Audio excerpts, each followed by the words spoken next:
एक महिला बहुत ही धार्मिक थी, भजन सिमरन सेवा भी करती थी। किसी को कभी गलत न बोलना, सबसे प्रेम से मिलकर रहना उसकी आदत बन चुकी थी। वो सिर्फ एक चीज से दुखी थी, उसका पति रोज किसी न किसी बात पर लड़ाई झगड़ा करता था। पति ने उसे कई बार इतना मारा कि उसकी हड्डी भी टूट गई थी। एक दिन उस महिला ने अपने गुरु महाराज जी से पूछा कि मुझसे कौन सी भूल हो गई है। मैं सत्संग में जाती हूँ, सेवा भी करती हूँ, आपके बताए अनुसार भजन सिमरन भी करती हूँ, लेकिन मेरा पति मुझे रोज मारता है। मैं क्या करूं? गुरु महाराज जी ने पूछा कि क्या वो तुझे रोटी देता है? बीबी ने कहा, हाँ जी देता है। गुरु जी ने कहा, फिर ठीक है, कोई बात नहीं। उस महिला ने सोचा, शायद अब गुरु की कोई दया हो जाए और पति उसको मारना पीटना छोड़ दे, लेकिन ऐसा कुछ नहीं हुआ। कुछ साल और निकल गए। उसने फिर महाराज जी से कहा, मेरा आदमी मुझे रोज पीटता है, मेरा कसूर क्या है? गुरुजी ने फिर पूछा, क्या वो तुम्हें रोटी देता है? बीबी ने कहा, हाँ जी देता है। तो गुरुजी ने कहा, फिर ठीक है, तुम अपने घर जाओ। महिला बहुत निराश हुई कि महाराज जी ने क्यों कहा कि ठीक है। उसके पति का स्वभाव वैसे का वैसा रहा, रोज लड़ाई झगड़ा मारपीट करना। वो महिला बहुत तंग आ गई।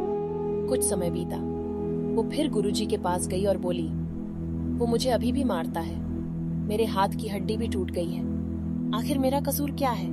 मैं सेवा भी करती हूँ, सिमरन भी करती हूँ, फिर भी मुझे जिंदगी में सुख क्यों नहीं मिल रहा?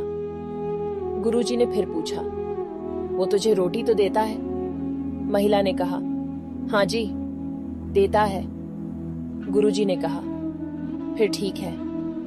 लेकिन इस बार वो महिला जोर जोर से रोने लगी और बोली, महाराज जी मुझे मेरा कसूर तो बता दो, मैंने कभी किसी के साथ बुरा नहीं किया, फिर मेरे साथ ऐसा क्यों हो रहा है?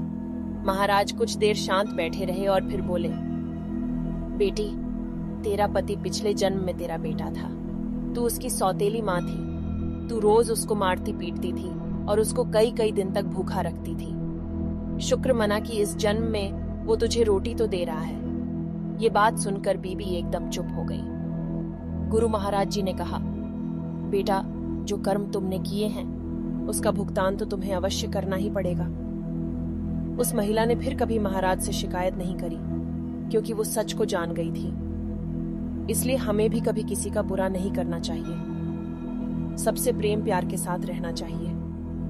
हमारी जिंदगी में जो कुछ भी हो रहा है सब हमारे कर्मों का लेखा जोखा है, जिसका हिसाब किताब हमें ही तो देना होगा।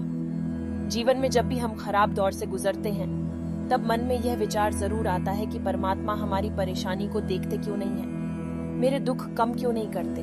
लेकिन याद रखना, जब परीक्षा चल रही होती है तब शिक्षक मौन रहते हैं।